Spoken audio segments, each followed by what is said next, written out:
হঠাৎ দেখি রাস্তার ধারে বসে একটা গরিব ছেলে কান্না করতেছে।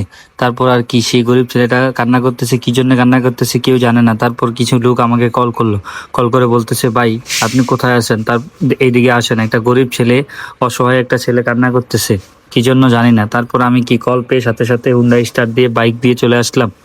আসার পর দেখতেছি সেই গরিব ছেলেটা এখনো বসে আছে। আমি তো বাইক নিয়ে অনেক স্পিডে আসলাম, আপনারা দেখতেই পাচ্ছেন। নামার পর তারপর সেই গরিব ছেলেটার কাছেই যাচ্ছি। পরে আমি জিজ্ঞাসা করলাম, কি ও, তুমি মন খারাপ করে কেন বসে আছো? সেই গরিব ছেলেটা এখনো মন খারাপ করেই বসে আছে। তারপর তাকে জিজ্ঞাসা করলাম মন খারাপের কারণ কি। সে বললো যে আমি বাসায় যাব, আমার পকেটে টাকা নেই, আমি কি করে কি করব সেটাও জানি না। আমি বললাম, এই ছোট্ট একটা ব্যাপার নিয়ে তুমি বসে আছো, তুমি আমাকে বলবা না? আমি মানবতার ফেরিওয়ালা থাকতে তোমার এখানে টেনশন কিসের জন্য? তারপর আর কি, নিজের সেই শখের বাইকটা তাকে গিফট করে ফেললাম।